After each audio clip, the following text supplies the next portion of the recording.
한 개인이나 회사나 또 어떤 집단이 그 존재됨을 유지해 나가는 데는 부단한 자기 평가를 계속해야 합니다. 한 개인에게 있어서 이 자기 평가가 바르게 되어야 인격적으로도 바르고 또 바른 삶을 살아갈 수 있는 것입니다. 이 자기에게 대한 평가가 잘못되면 바른 인격을 가질 수가 없고 또 바른 삶도 살아갈 수 없는 것이죠. 이 평가를 하는 데는 여러 가지 기준이나 방법이 있습니다. 우선 자기를 중심으로 하여 자기를 평가하는 것이죠. 누가 뭐래도 나에 대해선 내가 제일 잘합니다. 내가 살아온 삶의 여정을 내가 알고 현재 내가 처한 형편 내가 제일 잘 압니다. 이것을 기초로 하여 내 미래도 이렇게 될 것 같습니다 하는 것, 내가 나를 제일 잘 아는 것이죠. 이게 자기 중심에 의한 평가인데, 문제는 그 중심이 자기의 경험을 중심으로 한다는 것입니다. 예를 들어 이 성공과 출세 가도만 달려온 사람에게 있어서 자기에게 대한 평가는 늘 긍정적입니다. 나는 할 수 있다. 과거부터 지금까지 나는 늘 성공적이었다. 그러므로 나는 미래에도 성공적 삶을 살 것이다. 자기 평가를 후하게 합니다. 이렇게 되면 대개 우월감에 빠지고 독선주의적인 사람이 되기 쉽고 자기를 우상화하는 일에 빠지죠. 이런 사람 됨됨이가 어떨까 한번 상상해 보시길 바랍니다. 반대로 실패를 거듭하고 있는 사람이 자기에게 대해서는 어떤 생각을 갖고 있겠습니까? 이제까지 하는 일마다 성공해 본 일이 없습니다. 나는 왜 되는 일이 없을까? 자, 이런 실패의 경험을 가진 사람이 그 실패의 경험 속에서 자기를 평가할 땐 언제나 자기 점수를 낮게 주죠. 그러니까 자기 학대와 자기 비하, 자학에 빠집니다. 이 패배의식에 젖어서 자기의 현실을 보고 자기의 미래를 보니까 또 성공하기가 어려워지는 것입니다. 이제는 다른 사람의 평가에 의해서 나를 평가해 보는 것입니다. 성공한 어떤 사람과 나를 비교할 때 나는, 성공한 어떤 교회에 비교하여 평가한 우리 교회는, 또 성공한 어떤 기업체에 비교하여 우리 회사는, 이런 다른 사람을 기준으로 하여 다른 것에 의해 기준으로 나나 우리를 볼 수가 있습니다. 그런데 문제가 있습니다.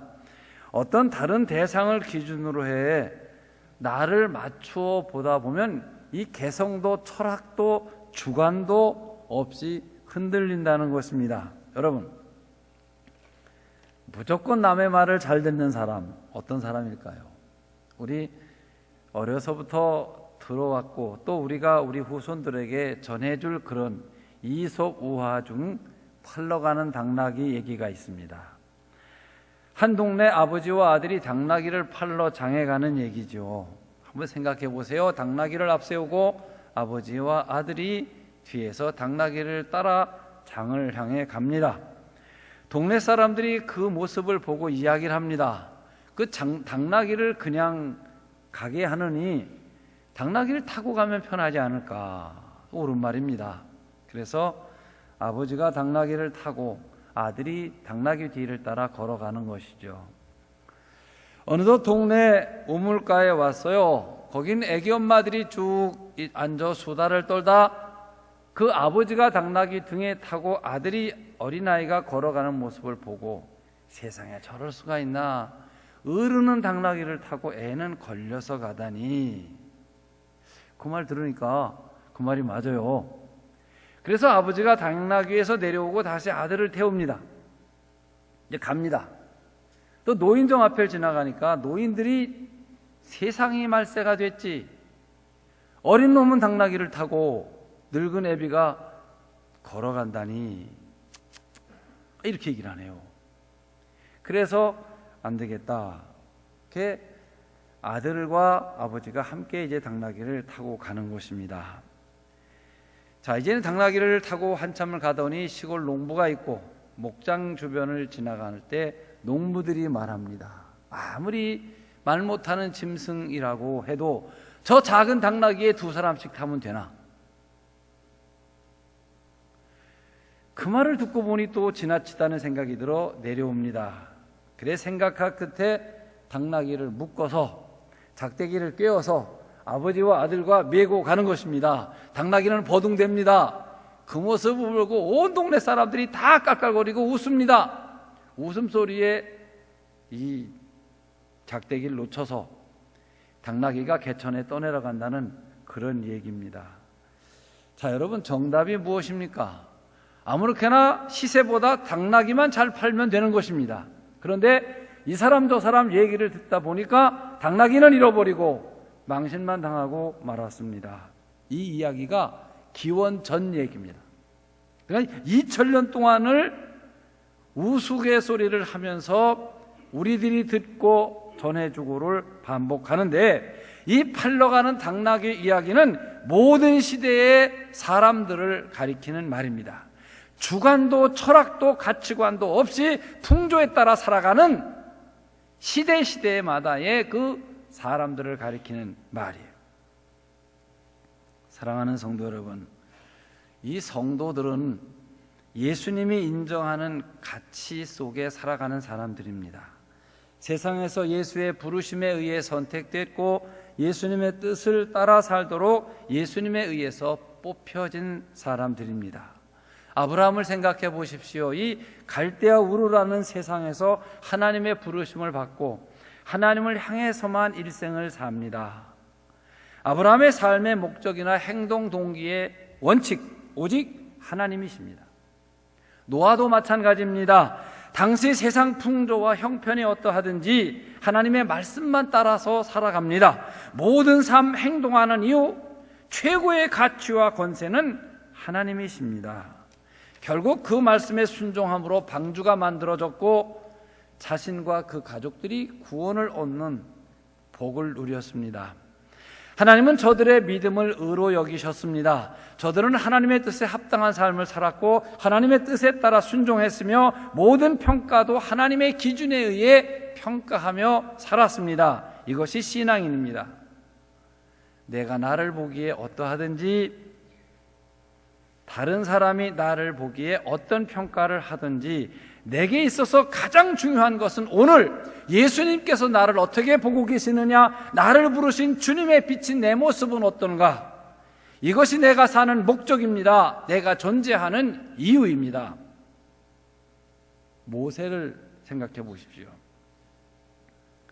모세 자기가 자기 인생을 돌이켜보니 사람을 죽이고 그 죄책감에 못 이겨 미디아 광야로 도망을 나와 40년 동안 양치기를 하다 80이 된 인생 실패자입니다.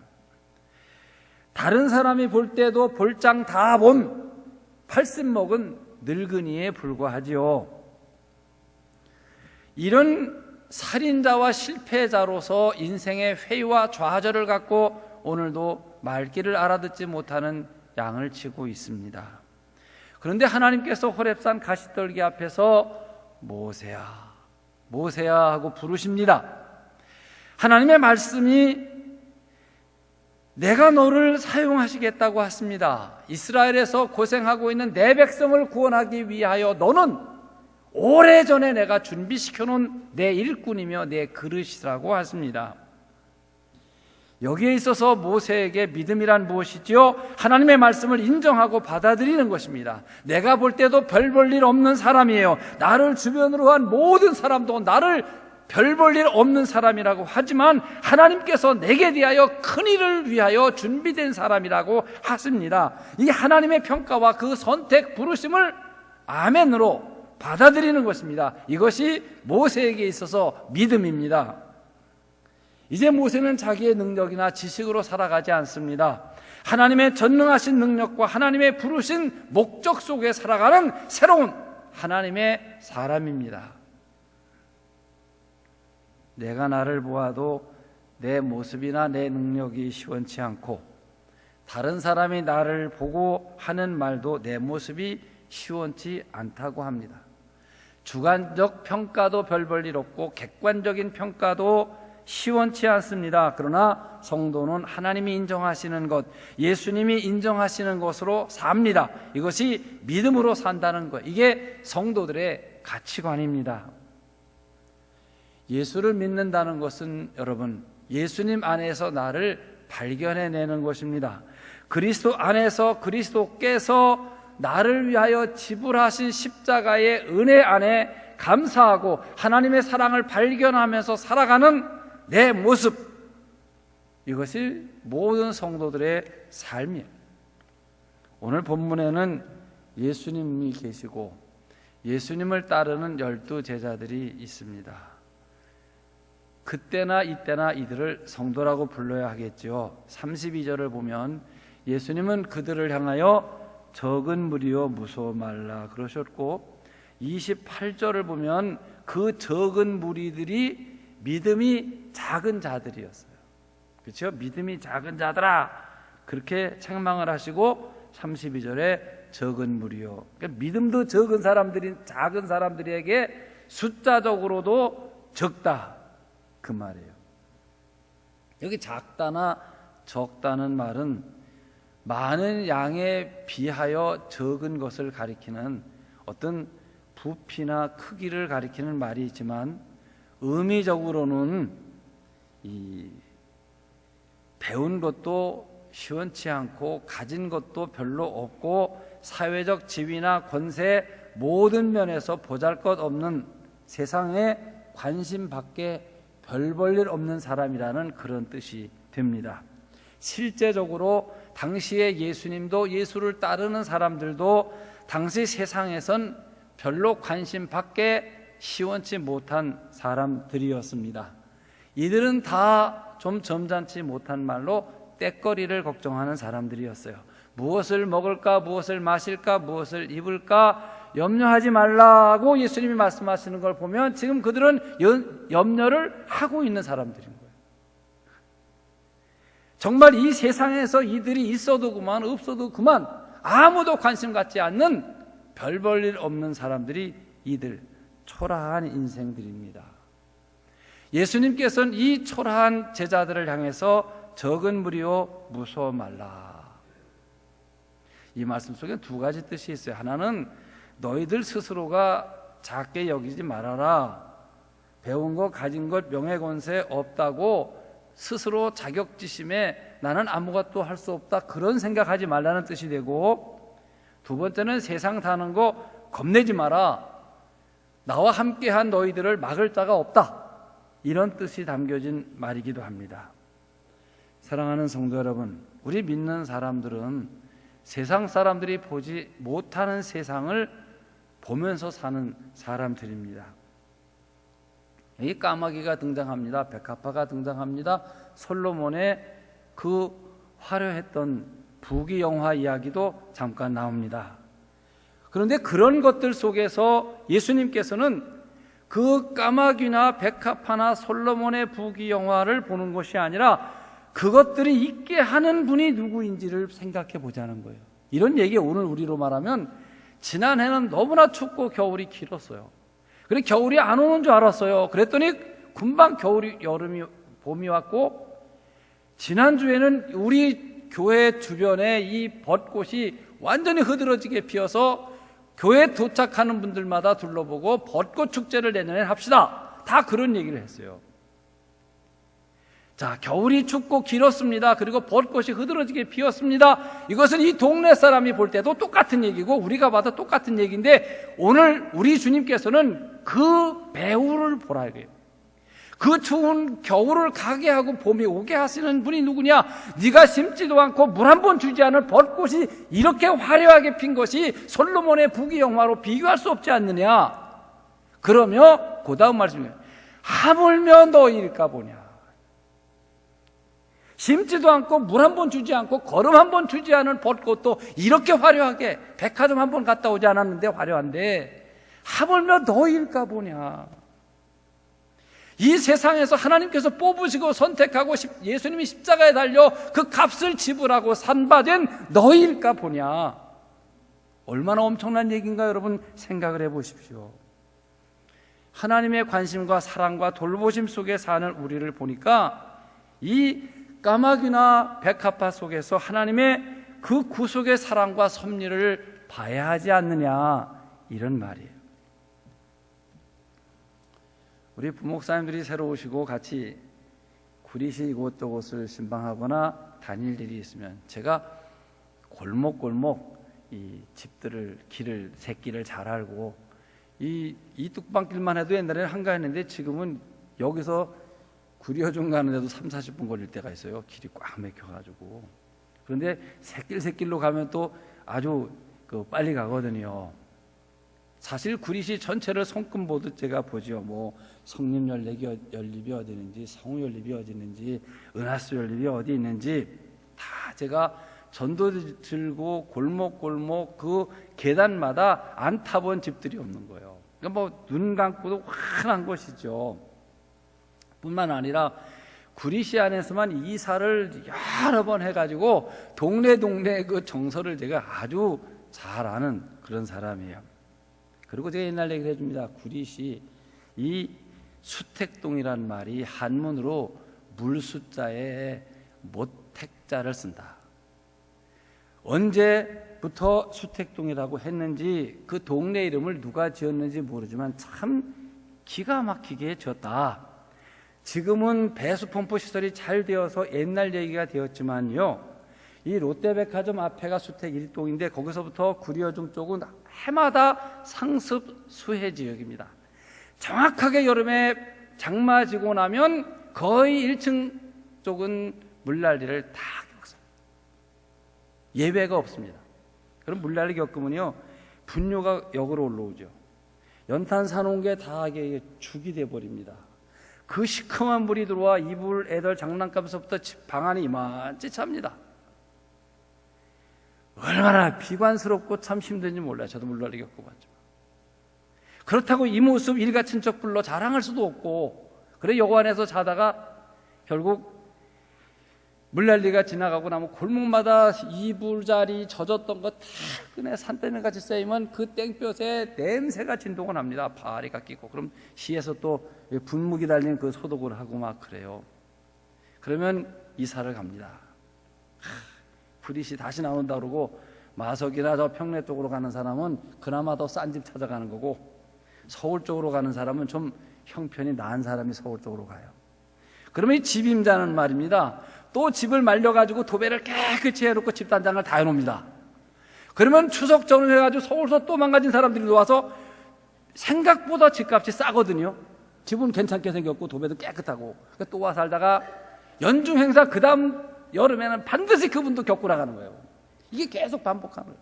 그럼 그때 물난리 겪은 교인을 저도 물난리 겪으면서 신방을 가면 정말 세상에 배는 게 없는 것 같이 건드리면 터질 것 같은 그 지뢰 같고요, 스스로에게 대해서 비관적입니다. 그 이부자리가 시커먼 불에서 물이 흐르는 걸 건져들고 처자식 데리고 내가 이렇게밖에, 이런 별 생각이 다 들어요. 제가 신방 가서 이런 말을 합니다. 자, 우리가 물난리를 겪는 이유는 자연적이다. 우선 배수량보다 강수량이 많으니까 물 감당 못하니까 고이고, 또 높은 곳에서 물은 낮은 곳으로 고이는데 지형적으로 여기가 낮고, 우리가 돈이 없어서 싼 집에 살다 보니까 물난리를 겪었다. 맞잖아요. 그런데 이 물난리를 겪게 하시는 걸 신앙적인 이유로 한번 보자. 예수님 모시고 가는 배에도 풍랑이 일었다. 풍랑은 자연현상이야. 바람이 세게 부니까 풍랑이 일고, 풍랑이 일니까 배가 흔들리고. 그때 제자들은 풍랑을 인하여 선생님 우리가 죽게 된 것을 돌아보지 아니하시나이까 선생님을 깨웠다. 깨어나신 예수님께서 너 바람과 파도야 잔잔하라 그랬더니 가라앉았다.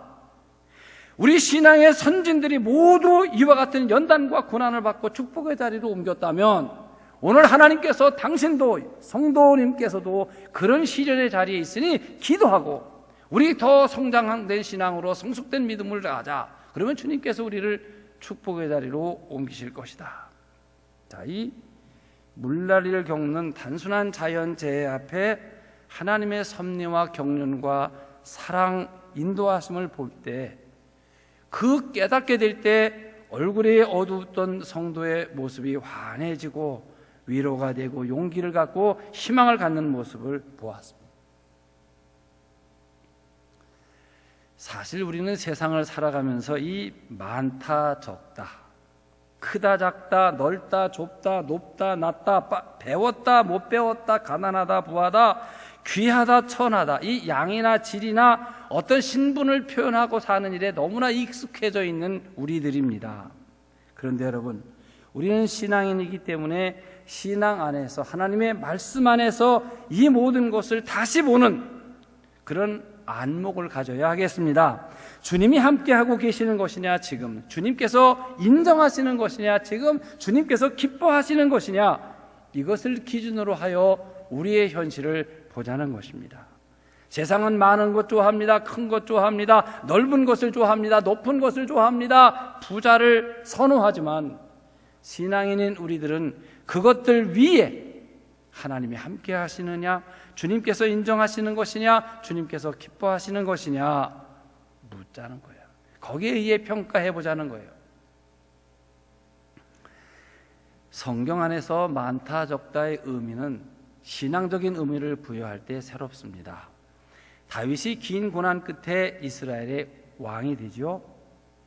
다윗은 체격이 아주 작았던 것 같아요. 그리고 베들레헴 양치기, 오직 하나님만 의지하는 그 다윗이 이 골리앗을 싸워 이기고 나서 일약 유명한 사람이 되고 나중엔 사울을 이기고 이스라엘, 통일 이스라엘의 2대 임금이 됩니다.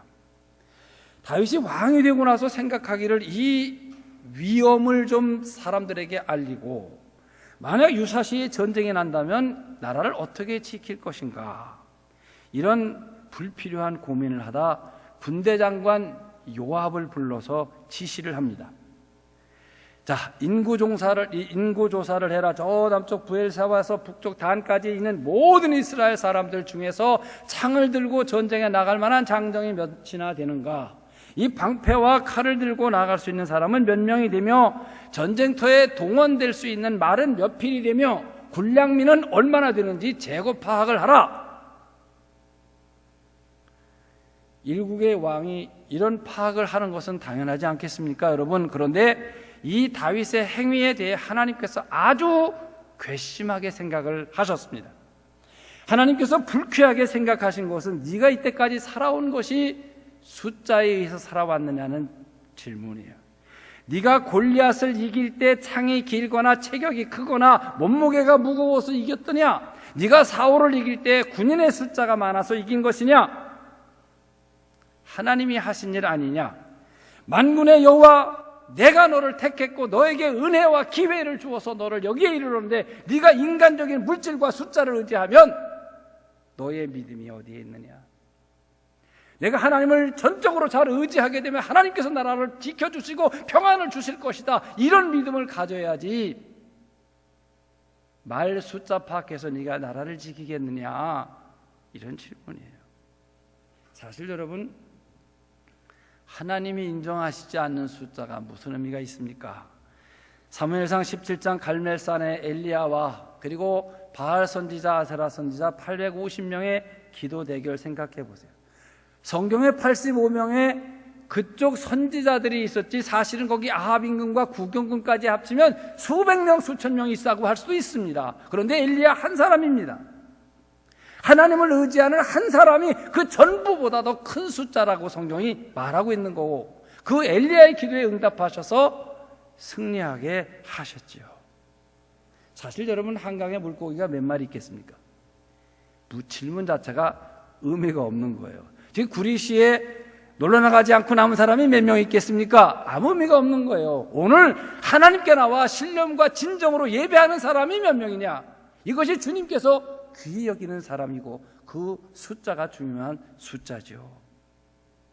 그 숫자가, 그 사람들이 구리시 전부를 하나님 앞에 대신하는 사람이요 숫자가 되는 것입니다.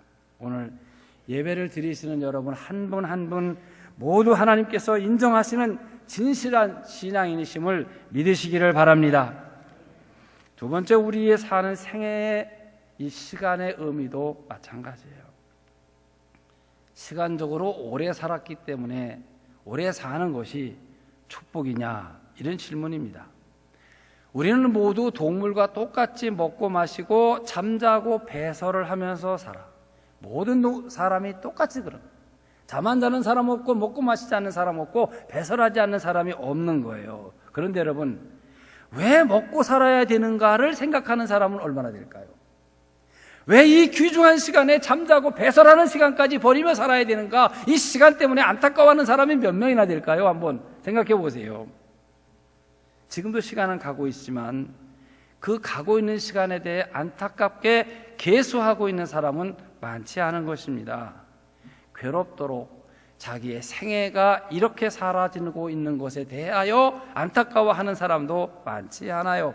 이 삶의 근본적인 것과 생애에 대한 생각 없이 오래만 살면 된다, 장수가 최고다, 이것은 적어도 신앙적인 대답은 아닌 거예요. 신앙 안에서 하나님께서 생각하시는 생명과 시간의 의미는 다른 거예요.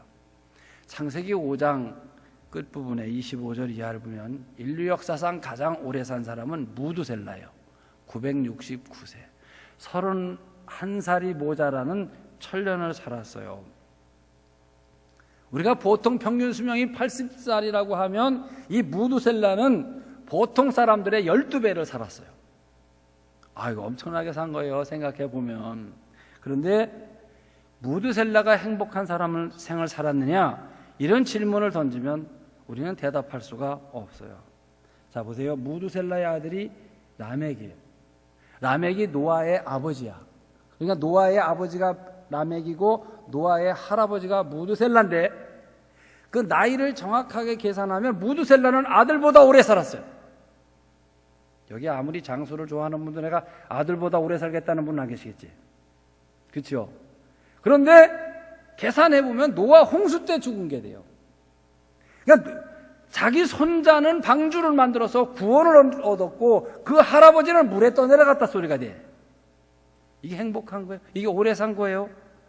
비교할 수 없는 것이죠. 아마 노아 홍수가 아니었다면 무두셀라는 1000년 넘게 지금까지 살아있을지도 모른다고도 가정할 수 있을지 모르지만, 하나님 안에서는 의미 없는 생명이요 의미 없는 시간입니다. 세례 요한의 나이는 성경에 기록되어 있지가 않습니다. 그런데 추측해보면 누가복음 1장에 마리아가 천사장 가브리엘에게 예수 탄생의 소리를 듣고 빨리 가서 엘리사벳 사가랴의 집에 들어갈 때 이 엘리사벳 복중의 애가 뛰었다, 그런 말이 나와요.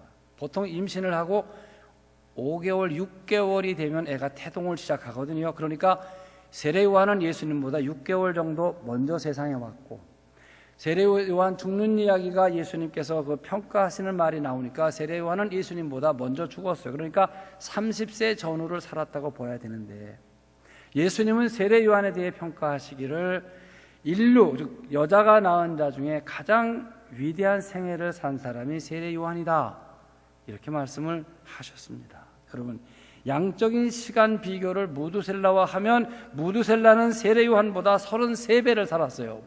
그러나 생명적 신앙적 가치로 무두셀라는 세례 요한의 30분의 1도 가치 있는 삶을 살지 못했어요.